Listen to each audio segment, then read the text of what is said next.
So I guess the premise of this conversation is, can documentary films make a difference, and specifically in regard to politics and government, and even more specifically in regard to environmental issues. But to get to that point, I'll walk you through a little bit of how I came to this place.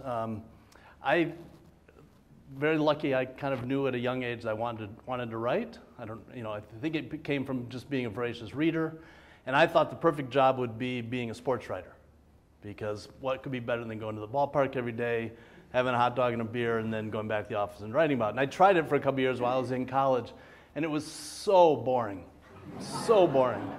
It was the same stuff day over. You just, it's changed the name of the players, and it was the same story day after day after day.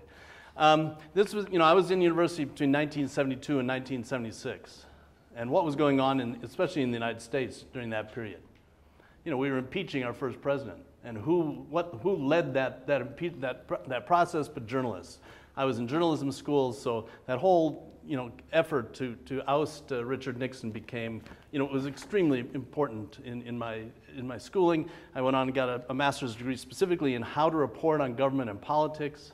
And even though I've made some kind of odd forays along the way, I did a big project for National Geographic for 10 years where I literally kayaked around the world one continent at a time to talk about environmental issues on each of the continents. But all of those stories have been informed by that desire and interest and curiosity in reporting on government and politics.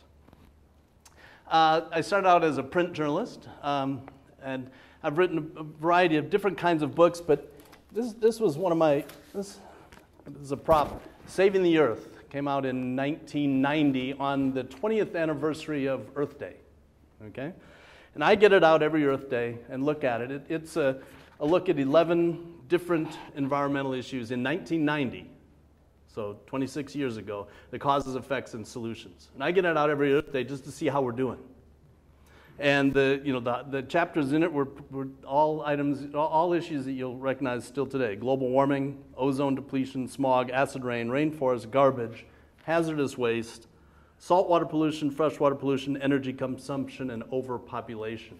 But like I say, I get it out to kind of remind myself how we're doing on all these issues. And the reality is, even though there's a ton more information today, I'm not sure that we're really making big progress in terms of affecting change. The only thing I thought that we'd really gained on for a while was that ozone hole growing over Antarctica, because remember, they banned chlorofluorocarbons. But it turns out that, yes, they did ban CFCs, but they still allow hydrochlorocarbons, which are just as bad and just as insidious. So it hasn't really cured the issue. And obviously, we wanted to talk about films today, but books obviously can make a difference. Origins of Species, Karl Marx, The Communist Manifesto, 1984. I mean, these are big, powerful books. But in this day and age, I'm not convinced that books make a difference anymore in the way that they once did. And as much as I love to write, or actually, I take that back. I don't love to write. I love having written. I like it when it's done. Yeah. And the other thing about being a writer is anyone of you who practice the craft, it's pretty lonely. You spend a lot of time alone. And so over the course of the years, I kind of morphed into telling stories in print and starting to tell stories in film. You get to work with a team. There's more kind of camaraderie. You get to actually take a film and put it in front of an audience and get a little echo. Because as creators, I think that's what we thrive on, is that echo. And as a writer, you don't get much echo. I've sat in so many Barnes and Nobles at a little table by myself. As two people walk in, there's not a lot. I should have written romance novels, I guess.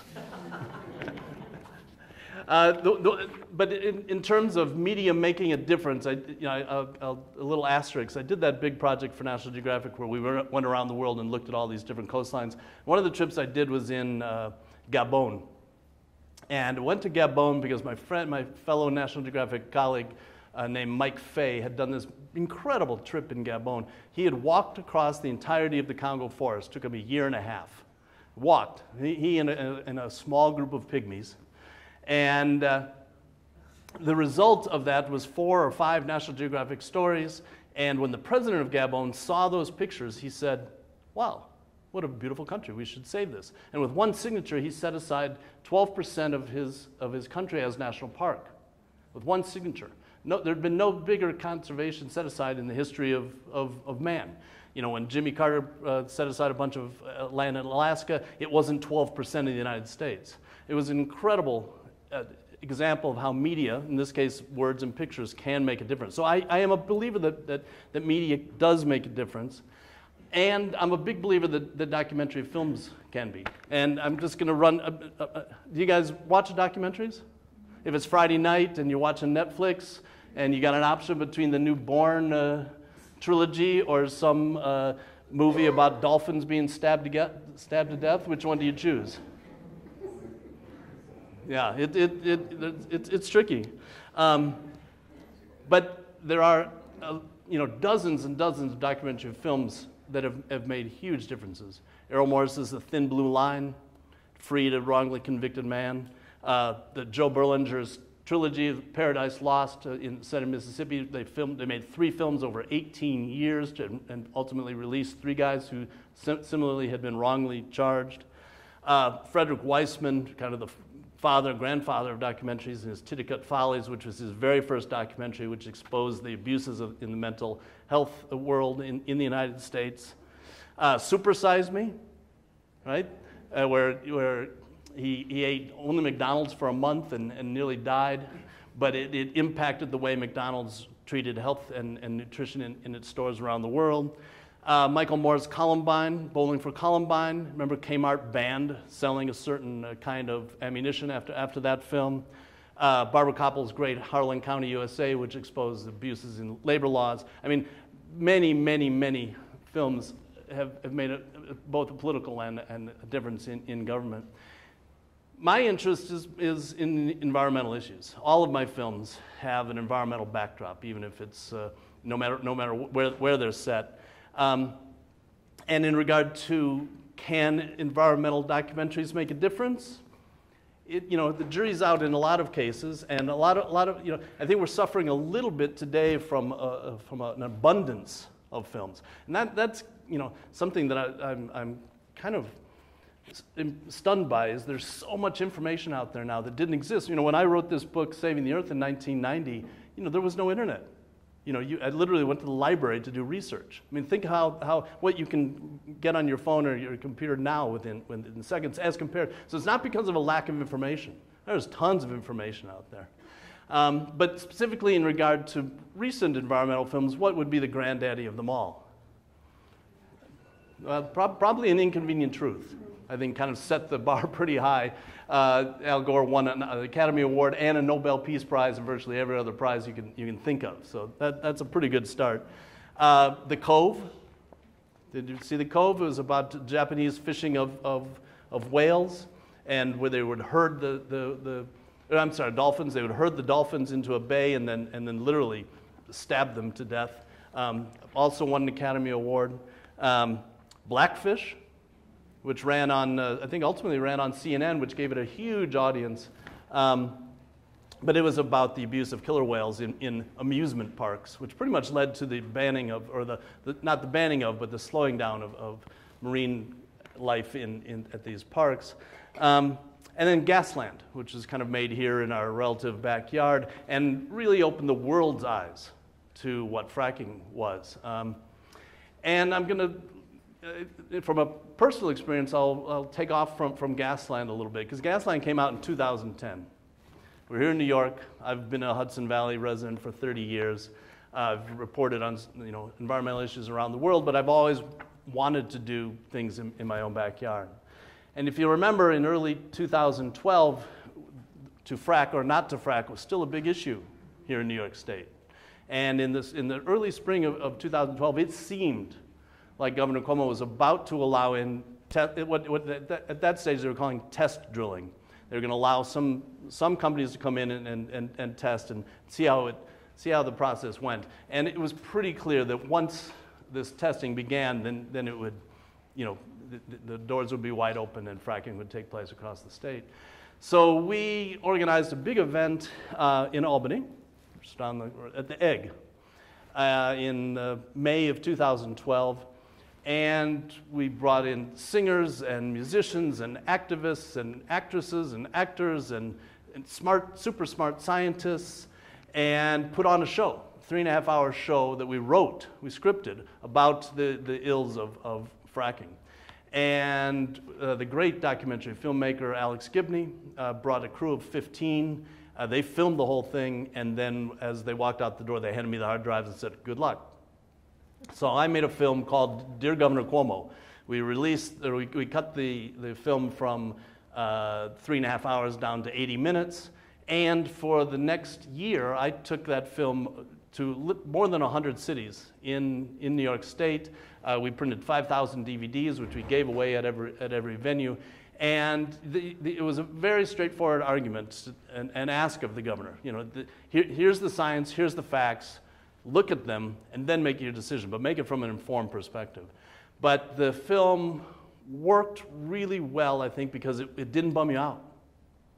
You know, that's the problem with most documentaries. You watch them, and then you want to go jump off a bridge. But this was great because it was filled with music, and you know, it was very kind of activating. And I've got a few clips here. Maybe we'll look at one.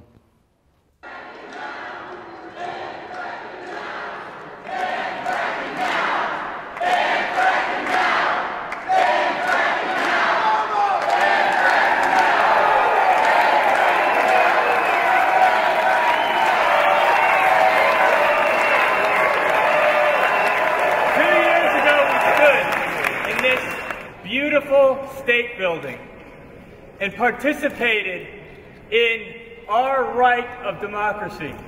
And we were asking for a moratorium on hydrofracking. Our thinking on this has evolved. And we're here to ask our governor to evolve along with us and use the science and use what has been taught to us by the victims and what has been taught to us by the medical community and evolve to ban fracking now. Ban fracking now. Ban fracking now. Ban fracking now. Ban fracking now. So that was in this. That was in the spring of 2012, when it still seemed that fracking was imminent. We made the film, and for the next year and a half, we toured it around. And there was, you know, strong opposition, or strong opposition to the anti-fracking movement from gas and oil, who lobbyists were knocking on the governor's doors every day, and very powerful, influential lobbyists.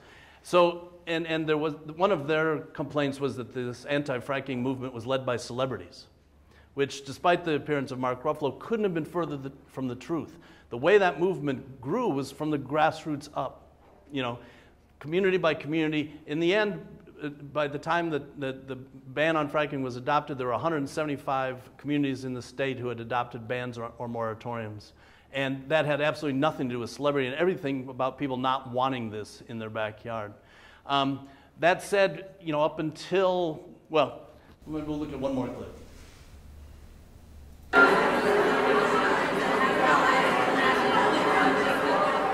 New York State sits over the largest shale gas reserve in the U.S., and industry was desperate to start drilling. But it ran into an unexpected patchwork coalition of citizens groups that did not want to see the mostly agricultural state industrialized. I'm overjoyed today to join such an enormous crowd of New Yorkers who come out today because we don't want fracking in New York. The movement to ban fracking and embrace renewable energy is one of the fastest growing movements in the nation, and the whole nation is watching what happens here in New York. So, why are all these people here? Because we love New York. We love our communities, we love our farms and our forests, and we do not want that destroyed by fracking and a greedy industry.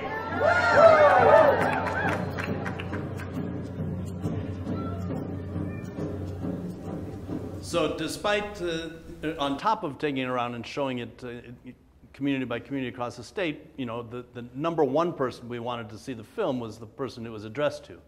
And we got copies of the DVD to the governor's sister, the governor's brother, the governor's mother. We never got one to Mario Cuomo. That was a big goal. But we do know he watched it. Now, did it make a difference? Did it influence his decision?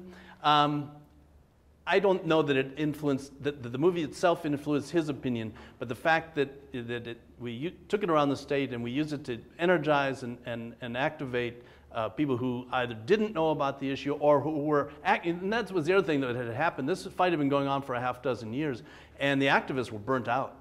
They felt like that they were knocking their heads against the wall. And this film, this tool gave them a reason to kind of get their hopes up. But on that said, on December 17th, the decision of the governor kind of took everyone in the state by surprise, including the activists. I'm not a doctor. I'm not an environmentalist. I'm not a scientist. So let's bring the emotion down and let's ask the qualified experts what their opinion is. Would I live in a community with HVHF based on the facts I have now? Would I let my child play in the school field nearby? Or my family drink the water from the tap or grow their vegetables in the soil? After looking at the plethora of reports, as you see behind me and others that I have in my office, my answer is no. Thank you. I woke up this morning proud to be a New Yorker. A state in which we speak and government listens. My son was 8 years old when I decided to take all of my skill set as a scientist and throw it into this fight. He's now going into high school. And every time I came to Albany and came home, he would ask me the same question: Mom, did you ban fracking yet? So yesterday, when I heard this announcement, I called my son in school. I said, Elijah, ask me that question. And he asked me, and I said, yeah, we did it. You did it today. Speaking personally now, I'm proud to have worked with every one of you. We were here in 2009 with Mark Ruffalo and Pete Seeger, which was really the kind of kickoff of that campaign. And that infused the spirit of the grassroots part of this whole campaign and this whole coalition. And we beat an extraordinarily rich, extraordinarily powerful adversary. They're right now the same adversaries that are going to try to fight us as we move forward on renewables. But you know something? We beat them then, we beat them yesterday, we'll beat them tomorrow as well. Thanks so much.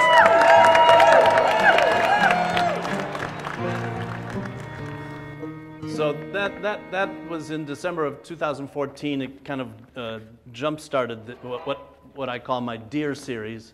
I got invited to participate in a Colorado film called Dear Governor Hickenlooper, which is a kind of different film and has obviously not been very successful since Colorado is booming with fracking. Mark and I made a really powerful 25-minute film called Dear Governor Brown, aimed at Jerry Brown, who has no hesitancy traveling around the world and telling other nations to leave their fossil fuels in the ground, but never, ever says that at home, because California is the third largest oil producer in the country, and he needs that economy. And then the big project was a 3-year-long effort to make this film, Dear President Obama, which is aimed at trying to get the president, before he leaves office, to ban drilling on public land, to meet with victims of fracking. And he hasn't yet, but the same tactic. We got one to Michelle.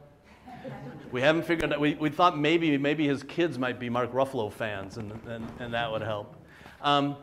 So, you know, in each of these instances, different factors weigh in. I mean, one of the advantages that New York had that California and Colorado don't have is that we're not an extractive state by nature, and that gave us a big step up. But what I learned from the Dear Governor experience, Dear Governor Cuomo experience, is that for these films can make a difference if you're used well. The highest compliment I can get after a screening is if someone comes up to me and says, "I had no idea," or "I learned something." You know, that to me is the payoff. That's all the echo I need. So, thank you very much.